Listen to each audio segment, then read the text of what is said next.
Good afternoon. Happy Tuesday. Welcome to this housing webinar.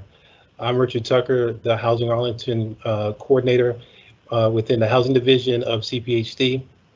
As you know, the county has continued to operate during the COVID-19 crisis, but one thing that's sort of fallen behind by the wayside is our community engagement and our contacts with the community. So today's webinar is intended to provide some valuable information, some updates about what's been going on, and a look forward for what people can expect in the near future. So going to hopefully share the next slide, and I'm hitting my button, but it's not quite happening.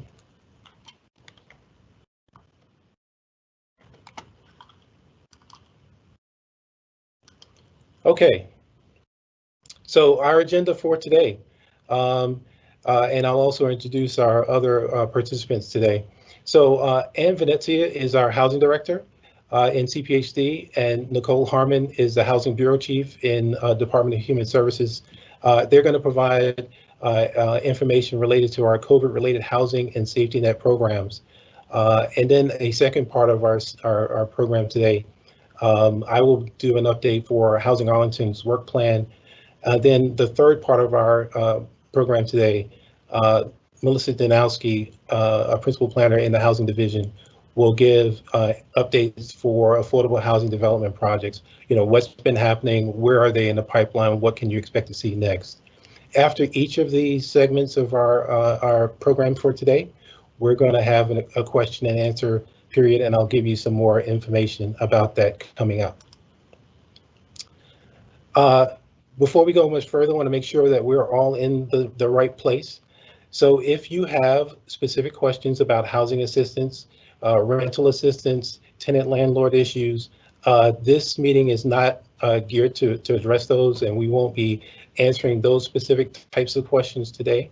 But I would recommend that you look at the county's website, a screenshot of which is shown here, which gives all kinds of information about COVID-19 and housing assistance programs. You can also call a phone number, 703-228-1300, if you have some pressing questions. Also, at the end of the program, my email will be listed, and you can contact me, and I'll direct you on to the best person or people to respond to your pressing needs. Also, before we go much further, I want to call attention to the issue of equity. These past 6 months, the first 6 months of 2020 have been very interesting, wouldn't you say? And so these recent national events have underscored the need to discuss and address issues related to equity and racial justice. The COVID-19 crisis is a crisis of health, and it's also an economic crisis. And we've had these long-standing issues related to social justice, racial justice, policing, et cetera, and it's all come to the fore at the same time. Two words that I've heard a lot over the last several months are two D words, disproportionate and disparity. And we need to really address those issues. Those folks who are most vulnerable from a health perspective and an economic perspective have been impacted greatly in this last 6 months, and we don't know when the end is coming. But, you know, I'm told that the Chinese symbol for crisis is a combination of danger and opportunity. So in these dangerous times, we do have an opportunity to turn the page and work together in some important ways. Along these lines, the county introduced a racial equity framework last year, and that's something that we're weaving into all of our considerations from a budget perspective, from a program design perspective, and we ask these key questions that are on your screen: who benefits, who's impacted, who's left out, how do we know? These are the questions that we are incorporating to everything that we're doing, and we're going to highlight just a little bit as we move forward in today's program. Just some housekeeping items. We do anticipate taking your questions today. We invite that. And so if you hover over your screen, you see this icon with question marks. If you click on that, you can enter your questions, and we'll be addressing your questions at the appropriate time. By the way, there's no need to get your camera out and take a picture of anything that you see on the screen or screenshot the screen. This presentation, this whole event it's being recorded, and we'll make it available shortly after the event so you can come back and refer to it. Last thing is, this is scheduled for an hour. So hopefully we'll be able to complete this within that time. We'll keep an eye on the clock, and we'll make some adjustments as we reach the 1 o'clock hour. So with that, I'm going to stop and turn over things, voice control, to Ann Venezia, the Housing Director, and Nicole Harmon, who's the Housing Bureau Chief in DHS. Okay, great. Thanks, Richard. As Richard said, my name is Ann Venezia. I'm the Housing Director for the Arlington County Housing Division, and I'll be co-presenting today with Nicole Harmon, who is the Housing Bureau Chief for the Department of Human Services. We're going to start by providing an overview of Arlington's COVID-related housing efforts, and then talk about fiscal year 21 budget impacts associated with our housing programs. So starting with our COVID-related assistance efforts, Arlington is using two approaches for dispersing federal funds associated with COVID relief. For the Round 1 CARES funds, the county received approximately $1 million in federal community development block grant funds and community services block grant funds.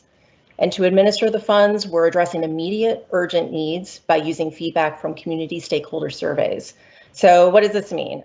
Specifically, we issued 73 surveys and we received responses from 26 organizations. And based on those survey results, staff recommended using funds for emergency rental assistance, which includes utilities and internet. And that's currently being administered by Thrive, which is one of our community nonprofits. For Round 2 funds, which includes existing uncommitted CDBG money, as well as any additional stimulus funds, if available, to meet mid to longer term COVID needs, we're issuing a competitive NOFA this summer.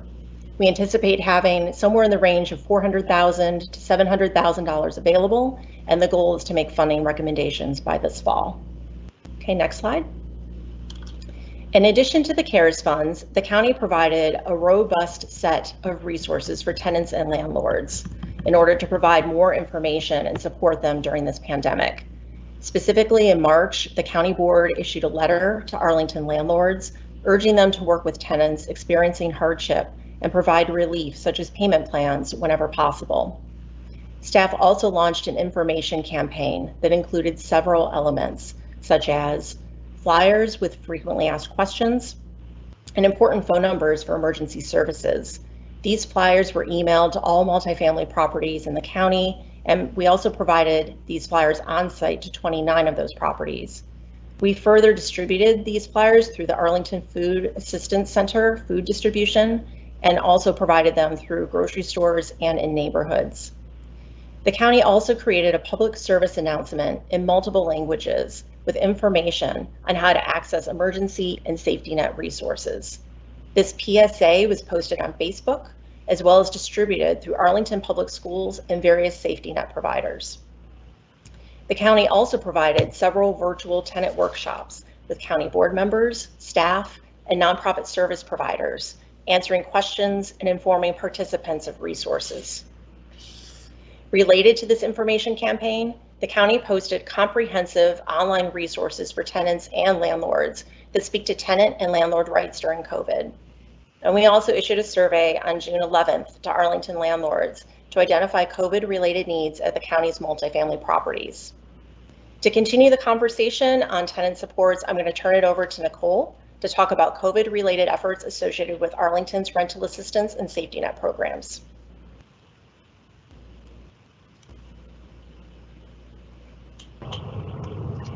Thanks, Ann. I've unmuted. Can you all hear me? Yes. Yes. All right, perfect. So at the Department of Human Services, our COVID-related assistance efforts has expanded our reach into the Arlington community to provide emergency resources to residents and households that are affected by the pandemic.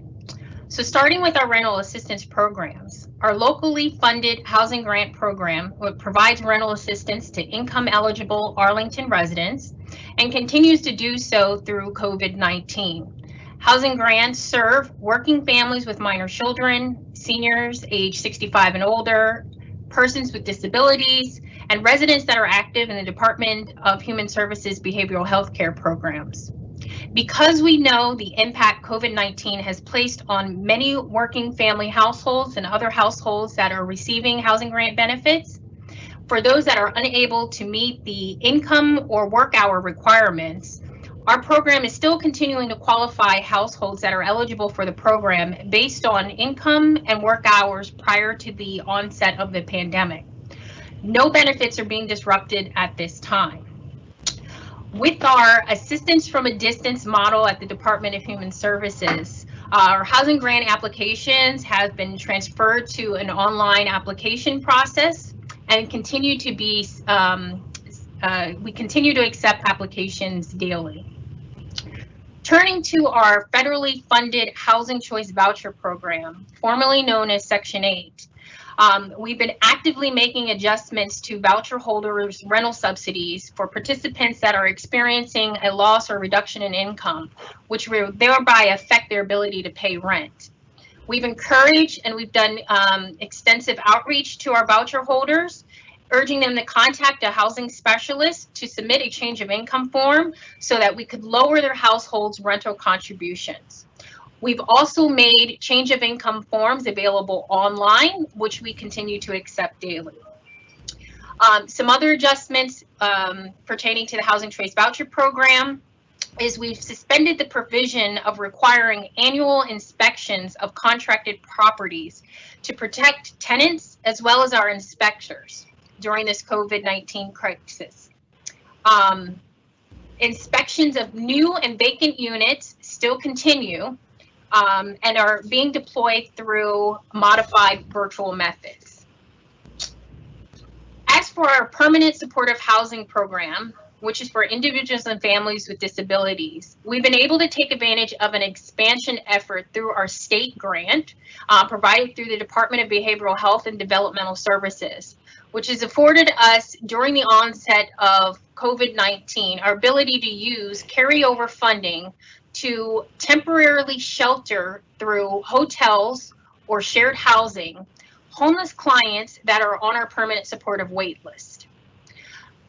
By moving homeless residents out of congregate shelter and off the street through these efforts under our PSH program, we'll be able to reduce the exposure and slow the spread of COVID-19 among our Arlington homeless population. Next slide. So now here are some other endeavors that the Department of Human Services, in addition to county leadership, have done. We continue to provide additional emergency housing and safety net support. Some examples of that include we've contracted with FEMA, where we've identified quarantine housing as a backup for congregate care settings. Specifically, the county has contracted with 2 hotels in Arlington, and we've secured 99 rooms for COVID-19 positive, presumptive positive, or high-risk individuals to help minimize the exposure to healthy individuals. We provided over $800,000 to Thrive for emergency assistance to residents in need. This includes a variety of eviction prevention resources to help pay for rent arrearages, mortgage arrearages, utilities, and internet bills for households that are in need during this time. We've also provided an additional $100,000 to Arlington Food Assistance Center, otherwise known as AFAC, which has been very helpful in distributing food throughout the community to households in need. For our safety net nonprofit providers, we've provided a one-time 1.5% contract increase in FY20 for those nonprofits that are working and continue to work very hard on the front lines in our community. Additionally, we've leveraged over $1.1 million in state emergency solutions grants, federal CARES, and other philanthropic funding for our continuum of care homeless service providers. and we expect additional funds to continue to flow into our community for homeless services. Department of Human Services has been very supportive in soliciting through our Emergency Operational Center protective equipment such as masks, gloves, and cots, and supplying those very much needed materials to our frontline nonprofit staff workers, particularly who are operating our community shelters. During the pandemic, we also launched a homeless outreach coalition team, which is to help identify any unsheltered or street homeless individuals that are at risk for COVID or may need temporary shelter through our contracted hotels, and connecting them with much needed services that we're providing. And with that, I will turn it back to Ann Venezia. Thanks, Nicole. In addition to housing and safety net programs for tenants and landlords, the county is offering 2 programs for borrowers of county loan funds. Arlington County is supporting single-family borrowers by providing a loan payment forgiveness option for borrowers making amortized monthly payments towards a moderate income purchase assistance program and/or a home improvement program loan. Approximately 100 loans total are eligible for this temporary forgiveness, and the program is in effect from May 1st through December 31st, 2020. And to give a sense of the relief provided under this program, the average MyPAT payment is $57 a month, or $454 total for the forgiveness period. And meanwhile, for the HIP loans, the average monthly payment is $227 a month, or $1,813 for the forgiveness period. So in all, we're anticipating the county will forgive somewhere in the range of $64,000 to $80,000 in payments during the 8-month period. Letters were mailed to eligible borrowers in April with details of the assistance, and borrowers do need to verify that the property is their primary residence in order to participate. Meanwhile, on the multifamily side, the Arlington County Board approved a staff proposal to allow borrowers of Arlington County multifamily loan funds to waive annual cash flow residual receipt payments due on these loans in 2020, so owners can address rent and vacancy losses, as well as potential emergency needs associated with the COVID pandemic. 19 multifamily borrowers opted to participate in this program, and the county anticipates waiving approximately $2.3 million in county loan payments in 2020 as a result of these waivers. And in return, borrowers requesting this waiver shall not evict tenants for COVID-related non-payment of rent through December 31st, 2020. Moving on to the fiscal year 21 COVID-related budget impacts. As a result of the COVID pandemic, the county adjusted projections in April and anticipated a $56 million revenue reduction in fiscal year 21.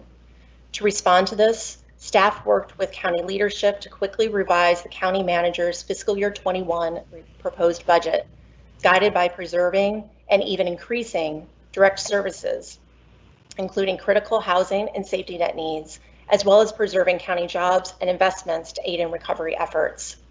Specifically, the county opted to maintain housing and safety net programs at fiscal year 20 levels with some small increases.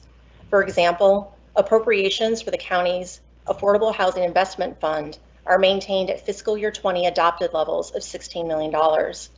And meanwhile, housing grants and permanent supportive housing saw small increases. The county also added a $10.2 million COVID contingent that includes a $2.7 million contingency for housing and safety net needs, such as eviction help, housing grants, and food assistance expenses. Unfortunately, the revised budget did mean postponing some new and/or expanded programs. For example, the housing pilot and case manager for kids aging out of foster care is postponed. Also, expanded support for the county's Housing Arlington initiative is on hold. As with the initial proposed budget, staff was prompted to address how equity considerations were demonstrated through our recommendations by asking the questions Richard referenced earlier: who benefits, who's burdened, who's missing, and how do we know? And this framework will continue to be part of our resource decision-making going forward. Despite COVID efforts and budget challenges, we have lots of projects and opportunities in the pipeline, which Richard and Melissa will speak to next. Thanks, and we're happy to answer any questions. Okay, We have this opportunity set up to respond to any questions that may be out there, and I'm actually not seeing any questions. So people must have absorbed that information and felt like, wow, that's more than I needed to know. Thank you very much. Or people haven't clicked on and given us those questions just yet. We could So- also circle back to questions at the end related to material, Richard, if you want to. Yes, we certainly can do that.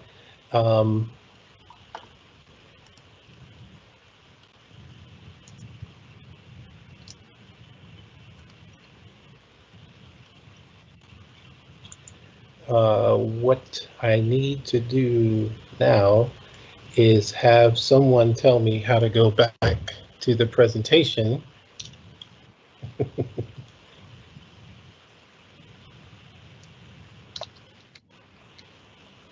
You sure, folks, there are no questions at this time? I can't believe that. Oh, I have a question here. Can a family get rental help for more than 1 month? I guess that question is for Nicole. Yes. So I would encourage, because each household has different circumstances, but the first stop answer to that would be to contact DHS through our extension 1300 number. So 703-228-1300, sort of our front door to a variety of assistance needs, which will include rental assistance. There may be a variety of programs that they can qualify for. I sort of provided an overview of the housing grants, which will continue to take applications. It's an open program. If there is temporary assistance either needed for existing rent arrearages, and you know, this would be something that we request that you come on, give us a call. We can set up an appointment if necessary, but we have some financial assistance funding that can assist households who are in need. Okay, I have another question. What is the county willing to contribute to AHIF in response to Amazon's arrival? I guess that question is for Ann. Sure, yes. And so for fiscal year 21, the county board did adopt or approved in its adopted budget an appropriation of $16 million for the Affordable Housing Investment Fund for fiscal year 21. And this is in addition to the loan repayments and developer contributions and other pieces that make up the AHIF annual budget. And so hopefully that answers the question for the person asking that. Richard, Sure. Is there a follow-up question to that, or? Not that I can see. There is Okay. another question for Nicole. How many applications for assistance have been received? How many have been reviewed, approved, declined? Is there any data on that? We have, I don't have the exact number, but I do have the percentage. The last time I looked was earlier this month. We've received sort of an uptick of 6% in our traditional housing grant applications. So we have seen an increase since COVID pandemic began almost 13 weeks ago. As I mentioned during my PowerPoint presentation, we're not disrupting any benefits to active participants that are within the program, but certainly have seen an increase in applications being submitted. And Nicole, if I can jump in, this is Brooke Hammond-Perez. I'm also with DHS, and if their question was referring to applications for rental assistance for paying rent, which I'm not sure which one was what the question's referring to, but if it's referring to that, we have seen a huge uptick in requests for individuals that are unable to pay their rent. We historically get about 600, 700 requests a year, and just from the period of March 13th to date, we have had over 3,000 requests. And have spent over $1.5 million in assistance to individuals at an average payment of $1,275 per household. so that we can help individuals who can't pay their rent or their mortgage to help prevent eviction. Okay, I'm seeing we got a number of questions coming in. One is related to housing Arlington and what's been delayed. That's actually the next presentation, so we're going to allow that presentation to happen, and hopefully that responds to the question. There's another question. How long does the funding last for temporary homeless housing after COVID? That's all. That's for Nicole. All right. So there's a few different endeavors that are going on in terms of the temporary housing for homeless. So one is through our FEMA contract, which was put into place with the declaration of our local county emergency efforts. Right now, that hotel effort, Brooke can chime in on this one since she's our hotel czar, is continuing to run. So we're still accepting referrals and assisting those that are either COVID positive that may need isolation and quarantine measures through our FEMA hotel. For the permanent supportive housing, temporary housing efforts for those on our PSH wait list, that endeavor is set for 60 days. So we've kicked that off this month, and we'll see that extend through August. And again, that temporary measure is sort of a bridge for those that are waitlisted for permanent supportive housing, and will then leave the temporary housing designations to enter their permanent housing that awaits for them. All right. Well, we've gotten a lot of questions rolling in, but we do need to move on. We're going to circle back on those questions, so please stay with us.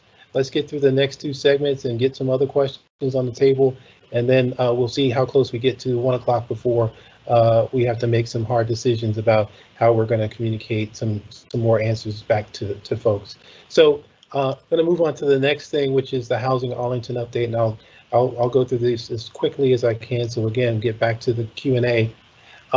Just for everyone's information, the Housing Arlington initiative was started in 2019. Generally, the goals are to increase housing supply and identify new tools and incentives for affordable housing preservation and creation. Really trying to be creative, think outside the box, work closely with the community and outside entities to really come up with new ideas to accomplish our goals. We have 6 sub-initiatives that are listed on the lower right of your screen, and we're working in all of those avenues to find some answers and implement new things in addition to our normal everyday housing objectives that we have. Some accomplishments towards the end of last year. A couple of zoning ordinance amendments that are critical to giving the board the flexibility to achieve additional affordable housing contributions and allow elder care uses in various parts of the county that had not been allowed before.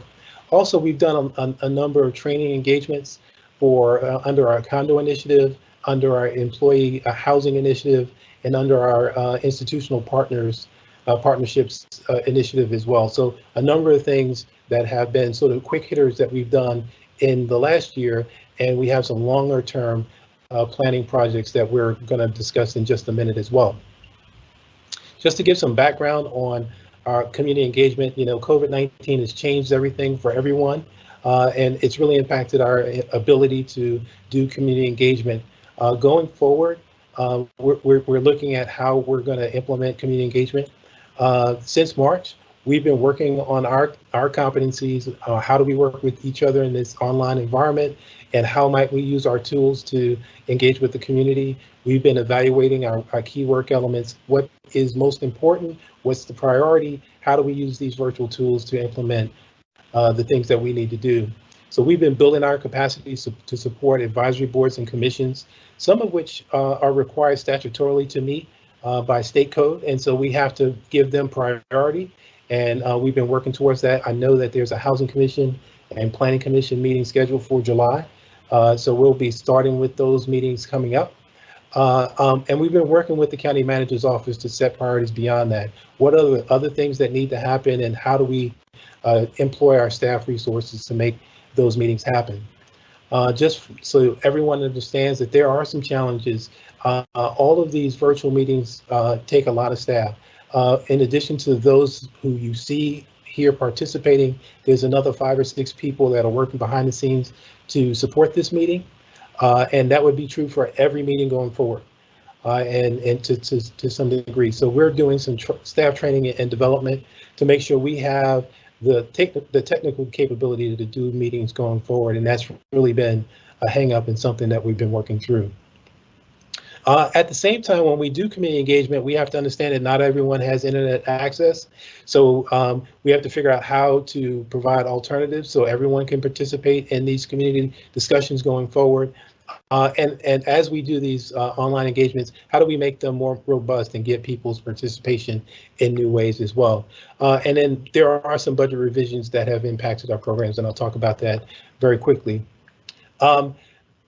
Very shortly, next month, there's 2 zoning ordinance amendments that are coming up. One of them will come forward to the board and to commissions next month in July. One will be advertised for and come forward in October.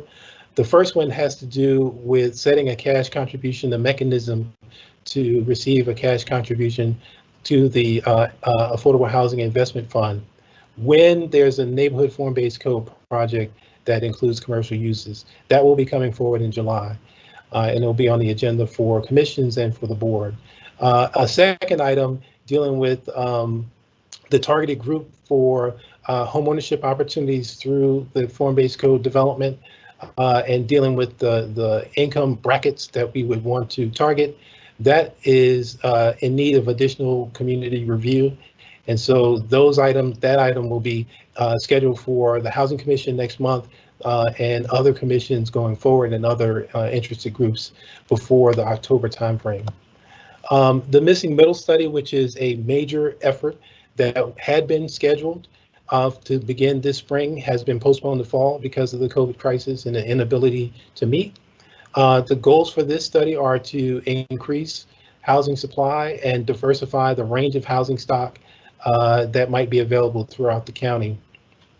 In advance of the fall kickoff, staff has developed a research compendium, which is in the form of 5 bulletins, the first of which is actually available now. So if you go to the Missing Middle webpage, you can actually look at bulletin number 1, which is an overview that talks about what is Housing Arlington, what is the Missing Middle Study, what are we trying to accomplish, and also does an overview of the remaining bulletins, which will be rolled out approximately every 2 weeks over the summer. So this is your summer reading assignment, folks.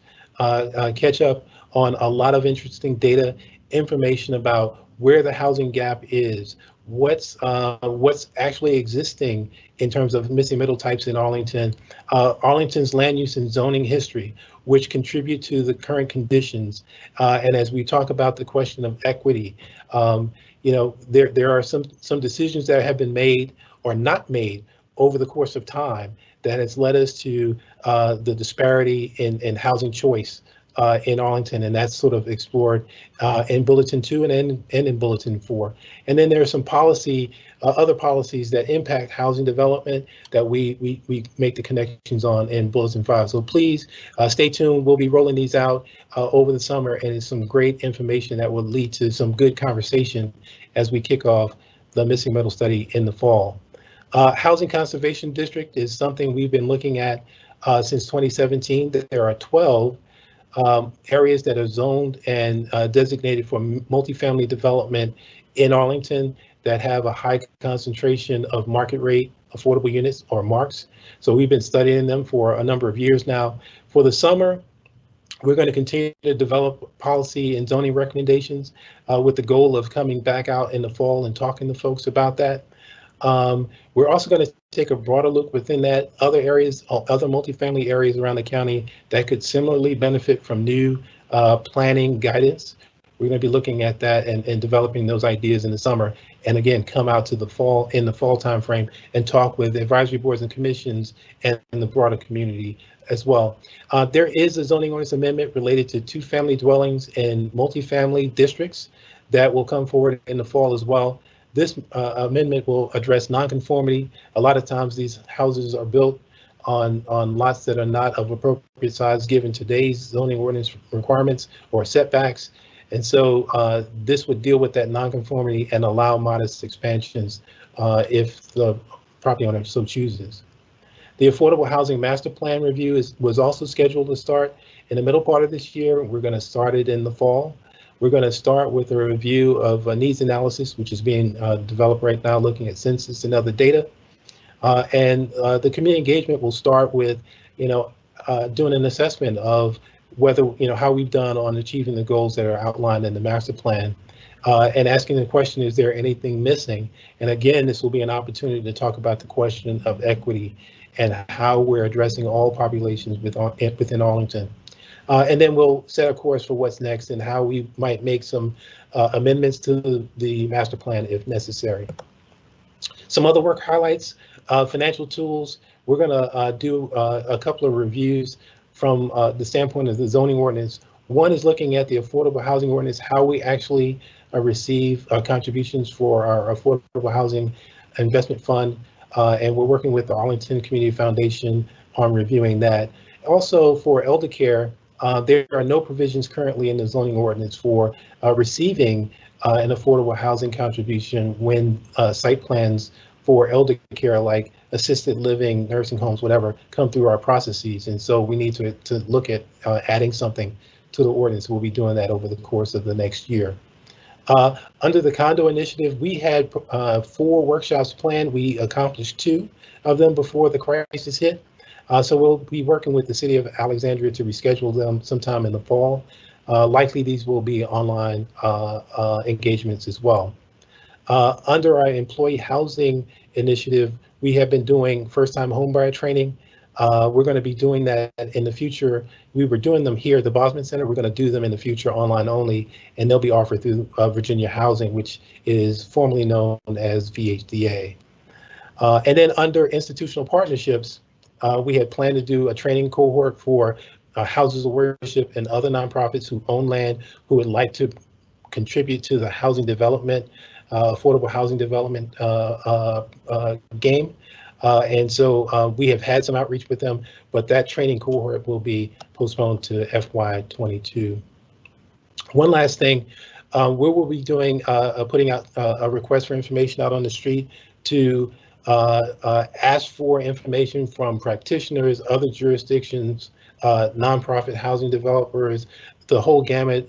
We're going to be asking for information related to best practices, case studies, best ways to engage with the community, other ideas about design and construction methods that may reduce costs, things of that nature. So we're going to be putting this out in the next couple of months and hopefully get some great responses that we can act upon and really reshape the things that we do in Arlington to be as efficient and as creative as we can be as we meet our community's challenges.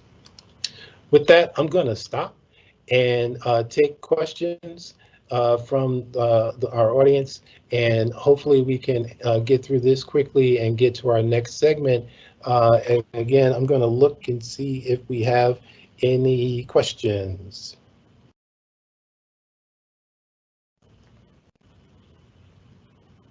Well, we did have a question about how we're going to work equity within our work. We were, interestingly, we were working on the bulletins for the Missing Middle Study, our research compendium. And as we were doing that, all the stuff that we see in our headlines and on the news every night has been unfolding.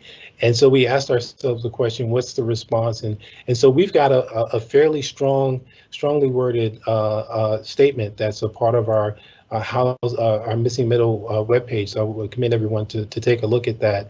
I think equity is so important and so intertwined in what we're saying. The history of housing development in Arlington has led us to a place where if you're of a certain income, there's only so many places where you can live if you can live in Arlington at all.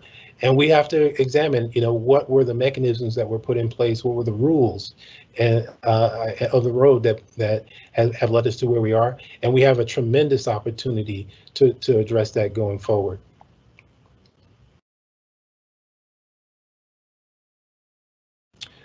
There's a question, is there any consideration being given to restoring the provision in R5 for two-family dwellings? Well, in the missing middle study, we will examine what the preferences are for the community in terms of addressing the shortage of housing and the shortage of housing variety in our single-family areas, and then we will work towards, if there's consensus around what we should be studying, we'll work towards the implementation tools to allow that to happen. Now, would we be simply allowing two-family dwellings in R5? That could be an outcome, but we certainly have to get through the public engagement period and understand what the community's preferences are. So another question is, given that most public engagement has been suspended, how will the public provide input to the missing middle materials being developed by staff this summer? Great question. So we're rolling those things out. The first one is available now. Sometime before the start of the process, and after all of the bulletins have been posted and people have had a chance to receive them, we will do some engagement around the bulletins themselves. So we will ask some questions and ask people for input, and whether there are some other questions or other areas that we need to study or provide information on, and get people's reactions to the information that is being provided. Again, it's very in-depth and certainly a lot to chew on for the community. So we're going to be doing that before we even start the process. I don't see other questions, and that's probably a great thing because I want to get to Melissa and the next segment of our program. All right, thank you very much. This segment of the presentation will focus on brief highlights of the affordable housing developments under construction, as well as the projects that are in the pipeline.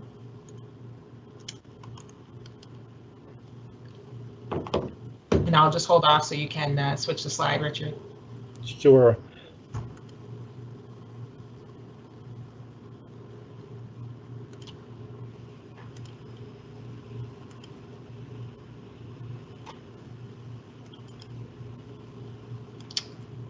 Okay, thank you. The Apex is formerly known as the Berkeley and is a development being constructed by AHC that will contain 256 new construction committed affordable units. And those will replace 137 existing units. And the picture on the slide is a current picture of the construction status of the Apex. As you can see, it's very near completion. In fact, one of the two buildings is already leasing, with the second building to be completed soon. Culpeper Garden 1 is a senior development being renovated by Wesley and containing 210 affordable units. About 188 units, or 90%, have been renovated and turned over. Due to COVID-19, there have been some delay with the remaining units, but the anticipated completion date for all the units is late July. Next. The Carlin is another senior development containing 161 committed affordable units that is currently being renovated by the Retirement Housing Foundation. COVID-19 issues have caused some delays here as well, but renovation work continues, and it's anticipated this will be completed at the end of 2020. Next. The new Queens Court development being constructed by APA replaces 39 garden apartment units with 249 new construction affordable units. And the picture on the slide shows the current construction status. Construction is anticipated to be completed the end of 2021, and the development will also include a public park and playground. American Legion is another project proposed by APA that will contain 160 new affordable units to be constructed by 2022. The development will include a new facility for the American Legion, and veterans will receive priority placement in half of the building's units. Next. In December 2019, the County Board approved an $11 million county loan fund allocation to assist Wesley in the development of 97 new affordable units at the Cadence, which is located at the former Red Cross site near Arlington Boulevard. It's anticipated that loan documents for construction financing would be considered by the County Board this fall, with construction beginning shortly thereafter. Next. Arlington View Terrace is an existing 77-unit apartment community located in the Arlington View neighborhood near Columbia Pike. And the County Board approved HC's proposal to replace one existing building containing 30 units with 77 new construction units to be called Arlington View Terrace East. The total affordable units within the Arlington View Terrace apartment community will increase from 77 to 124 as a result of this new development. Financing closing is anticipated for spring 2021, with construction completion anticipated for 2023. As part of the pipeline updates, we wanted to provide you with information about the county's Notice of Funding Availability, or NOFA. The county has released 3 past NOFAs for the creation and preservation of affordable housing, which has resulted in funding for over 700 affordable units. However, due to projected limited available funds, staff have canceled the release of a fiscal year 21 NOFA. Instead, staff will focus resources on existing pipeline developments, which I will go over in the next few slides. So the first is Ballston Station. The Ballston Station project is located on the site of the Central United Methodist Church site at 4201 Fairfax Drive. In February 2017, the County Board approved an approximately $3 million AHIF allocation, Affordable Housing Investment Fund allocation, for the construction of Ballston Station. These funds were later reallocated from the Ballston Station Housing Corporation to an APA-affiliated partnership in September 2019. And since then, APA has entered into a new LOI, or letter of intent, with the Central United Methodist Church. Although details of the LOI and affordable housing program are still being worked out, it's anticipated APA will request additional county loan funds to help finance this project, to be considered by the County Board later this year. In November 2017, the County Board approved a $6 million Affordable Housing Investment Fund loan to assist Standard Communities and Foundation Housing in acquiring the 294-unit existing garden apartment community in the Fairlington neighborhood, known as Park Charlington. As part of this loan, all units were committed up to 80% area median income, and the loan term was for 3 years, which recently was extended to August 2021. Staff anticipates the applicant will file a final site plan submission soon, and consistent with county goals, the project would include long-term committed affordability of the existing units to be achieved through a combination of preservation and redevelopment. It's anticipated that there would be an additional county loan fund request to help support the affordable program, and there would be a public engagement process once the final site plan has been submitted. And lastly, next slide. Lastly, the Crystal Houses site plan was approved in December 2019. And as part of the site plan, the developer agreed to convey the Crystal Houses 5 parcel to the county. This will allow future construction of 81 or more affordable units. And it's anticipated an RFP to develop affordable housing on this site would be released later this year. So while a fiscal year 2021 NOFA has been canceled, there are still a few upcoming pipeline projects that staff will be working on for County Board consideration. Thanks, and I'll now turn it back to Richard. All right, we can take some questions, and actually we have a few that have already rolled in. A first question: when a CAF, or a committed affordable project, or a market rate affordable property is redeveloped, is there a requirement that there is at least a 1-to-1 replacement of these affordable units? I ask you that, Melissa, and I'll get Ann on the hook if I can too. Sure, and to related to a requirement for at least 1-to-1 replacement of affordable units, that is of course what the county would strive for, and that is what's being proposed as part of the Park Charlington project. I would say that specific requirements depends on the type of application that would be submitted and what requirements are particular to that area of the county. Okay, next question. The pandemic highlights a housing crisis that has long plagued Arlington County. Where do we go from here? How to leverage this experience to shine a light on the need to further invest in safe, affordable housing? And I'm going to ask you to jump in because we haven't heard from you in a while, and maybe I'll tag along as well. Sure. Thanks, Richard. Yes, this is a really tough time. And as the participant identifies, we've been struggling in Arlington for a while with housing affordability. The approach that the county has taken historically is really to approach housing affordability from multiple different angles. From a supply side, we do fund our Affordable Housing Investment Fund in order to try to bring more units online that are intended to be affordable in the long term. This is really helpful in particular because a lot of our housing grants participants, those households, actually live in these CAFs that we are building with using our AHIF funds and our federal funds. And so our housing grants programs and permanent supportive housing, those are also really critical, as I said, because those provide a short-term support for those households who need, again, more of a short-term assistance with rental help. And I think it's as high, Nicole, you can jump in and help me out here, but I think it's as high as 90% of our housing grants households live in CAFs. So live in our committed affordable units. So again, bringing that housing stock online really dovetails with supporting the households that are receiving the rental assistance as well. So again, historically, we've sort of taken this multi-pronged approach. I think going forward, particularly as we layer in the COVID challenges and everything else that the county and this region is dealing with at the moment, the Amazon effects, we have to be even more creative in terms of how to extend our partnerships with the private sector, as well as continuing our work with the nonprofit sector to really try to bring more solutions to increase our supply. It's very, very complicated. And so we do welcome ideas if folks have thoughts from what they've seen in other jurisdictions that have worked well. We are really open to hearing those ideas, and please do share with us. This is kind of related, Ann. Stay on the line, Ann.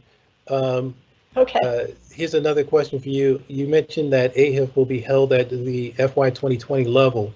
Had there been an increase planned? So in the county manager's original proposed budget that was released at the end of February, there was a proposal to increase AHIF and other housing programs. And once we entered into the COVID situation and revenue reductions were realized for fiscal year 21, we did need to scale back on some of those anticipated increases, or those proposed increases rather. So specifically for AHIF, there was a proposal to increase AHIF by $2.7 million going into fiscal year 21. And the county manager's revised recommendation was to put that $2.7 million towards COVID-specific contingent relief, specifically for, again, housing and safety net resources, which staff supports. So anyway, so yes, there was originally a proposal to increase AHIF with the introduction of the COVID pandemic. That was recalibrated so that additional money would instead be put towards critical safety net and housing supports in the short term associated with COVID. All right, I just see like a wealth of really good questions here. And since I got you, Ann, I'm going to ask you one more, and then maybe we can circle back to some of the questions that we received earlier on the earlier presentations. I'm looking for a good one here.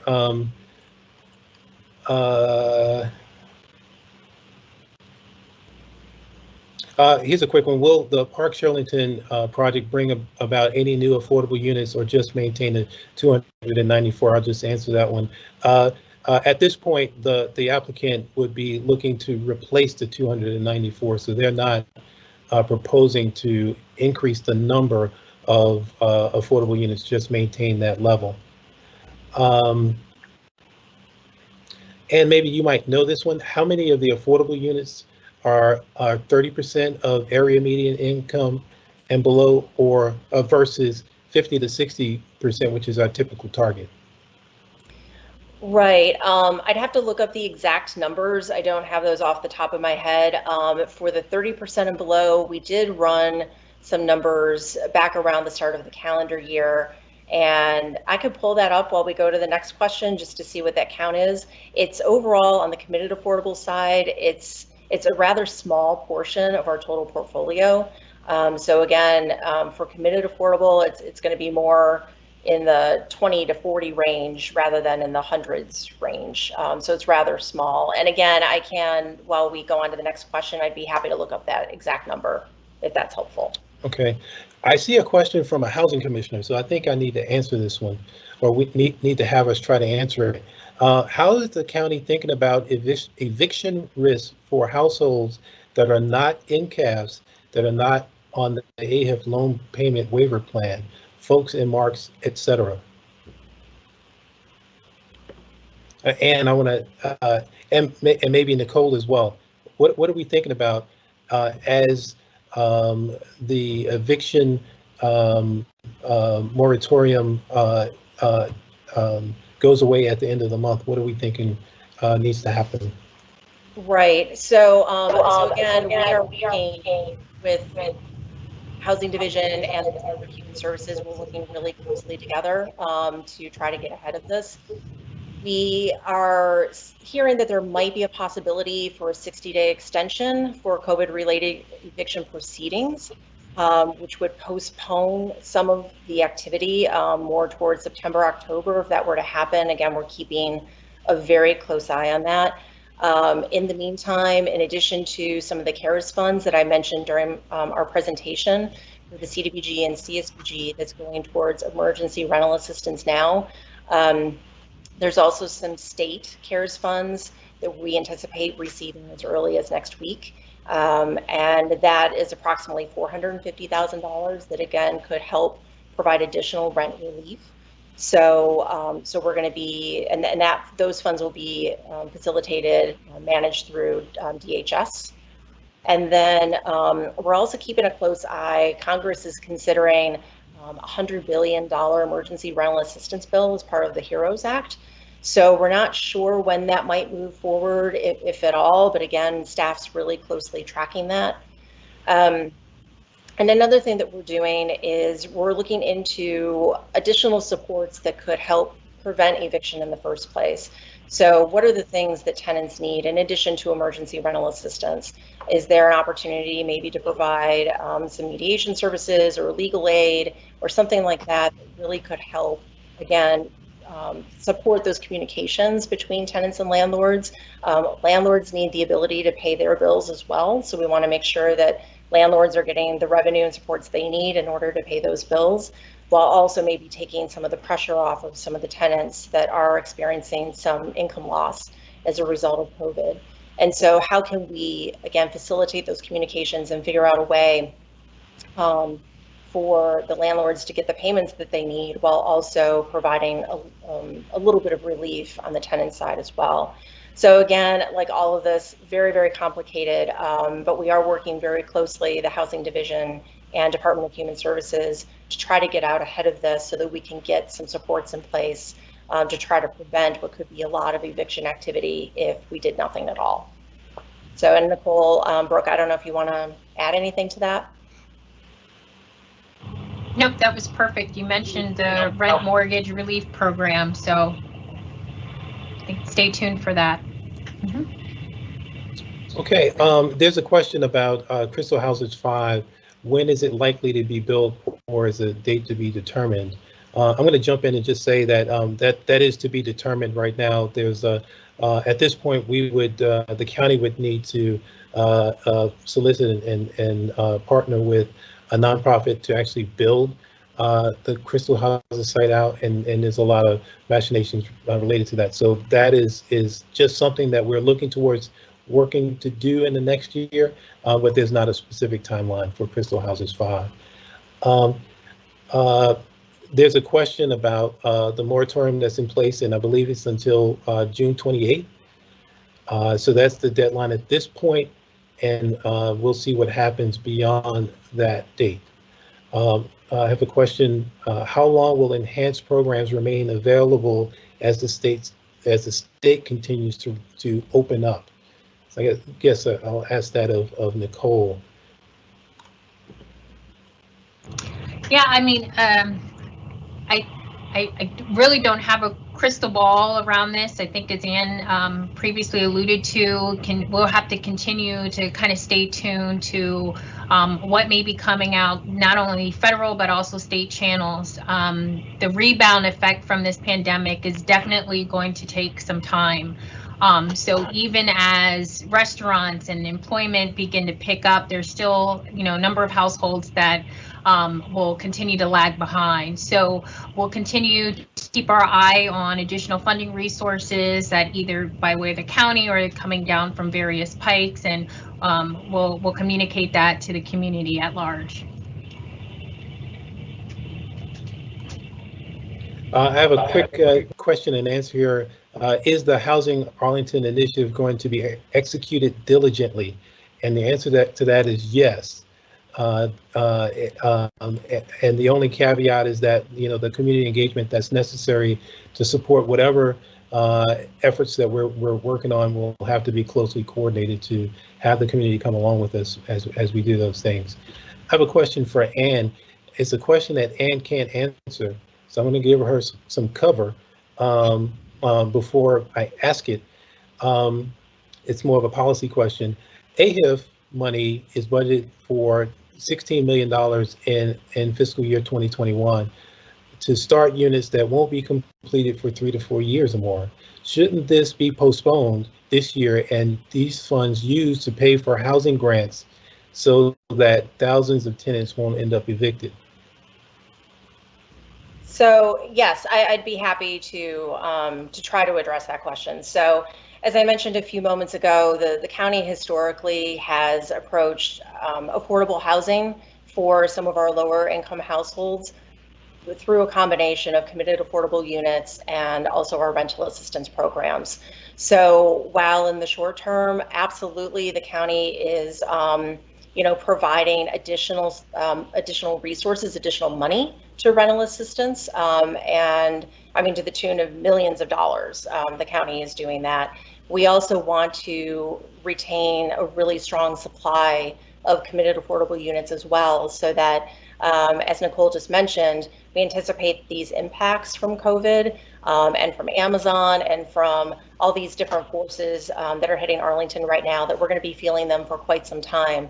And so it's also critically important that we continue to bring more units online, even if it is a couple years out. It's more of a longer term solution to housing affordability within Arlington. And so the county really is continuing to support both. And I think, as I also mentioned, there originally was a proposed increase to AHIF for fiscal year 21, an additional $2.7 million. And the county did make a decision to redirect that increase towards supporting more of those emergency supports in the short term. So I think the county is trying to retain that balance, and I think doing both, continuing to build units while also providing those short-term supports, I think it's really, really important to do both. And I also have, I know we're past time, but I do have some more information on the 30% of AMI units if folks are still interested in hearing that. Yeah, go ahead, Ann. Okay, so as of this spring, so this would include through the county board action to approve funding for Arlington View Terrace, which is a new project that would be going to settlement next spring, so spring of 2021. So including the 30% of AMI units planned for that development, the county has a total of would have a total of 42 committed affordable units that are affordable at or below 30% of area median income. And that's quite a small number when you consider that we have over 8,000 committed affordable units in the county. Again, just to provide a little context to that number, again, to look at historically how we have approached housing affordability, committed affordable units traditionally have been brought online at more the 50 or 60% AMI level. And then we've used housing rental assistance in order to support households that need even deeper affordability from that level. And so as a result, we haven't had as many 30% of area median income committed affordable units brought online through our more permanent supply. But in more recent years, we've actually seen an uptick in developers working with county staff to see how they can bring more of those 30% of area median income units into the portfolio. And so of the 42 that I mentioned, that includes, let me see, I'm looking through here, about 32 of those, if I'm doing quick head math correctly, they're not even built yet. So the majority of the ones that I mentioned, of the 42, they're proposed developments that have basically been approved by the county board in the last year or two. So the units aren't even built yet. So what I would say is that's actually a trend towards seeing if we can bring more of those deeper affordability units into our committed affordable unit portfolio, which I would say is a positive trend. Okay, I'm going to take this last question, and it's probably a two-parter. I have a question. Will the MyPAP program reopen in 2021? And if you could explain what MyPAP is and then respond to the question, I think that'd be great. Sure. So MyPAP is the Moderate Income Purchase Assistance Program. And what that is it's the county providing loans to households that are trying to purchase their first home. So these loans can support closing cost assistance and things of that nature, for instance. And so the reason that the wait list is currently closed for that program is because we actually are looking to be oversubscribed for fiscal year 21, so that's a good thing. We are anticipating, and I'm trying to remember the exact count, but I believe it's about somewhere 6 to 10 loans that, okay, good, I'm getting some numbers from our homeownership staff. So holding for just a second, but basically we have some developments that we're looking to bring online and bring forward for county board approval in fiscal year 21 that would include an affordable home ownership component. And we're looking to use some of these MyPAP loan funds to support those households that would be eligible for those units. And so that's why for now we want to make sure that remaining MyPAP funds are available for those households. So what we will do is we're planning to reopen the program and reopen the interest list once additional funding is made available in 2021. All right, great. And you actually answered that question and another question with your full and responsive answer. So great job. So we're a little past 1 o'clock now, almost 10 after. So we're gonna call this meeting to a close. We're going to continue to answer your questions via the chat feature. So if you stay around or stick around, we can answer some more. I know some answers have been responded, some questions have been responded to in writing, and we'll continue to do so. Now, this whole engagement, this whole event will be posted to the county's webpage likely tomorrow. So you can revisit this and also pass it on to your friends. I want to thank everyone. At last I saw, there were approximately 100 people participating with this, and so I want to thank you all for your attention and your participation. I also want to thank Ann and Nicole and Melissa and Brooke and everyone behind the scenes that no one has seen, but they're there helping us make this happen. This has been great. I look forward to doing this some more in the future. And again, thank you, and look for posting related to this event coming tomorrow. Thanks again, and good afternoon.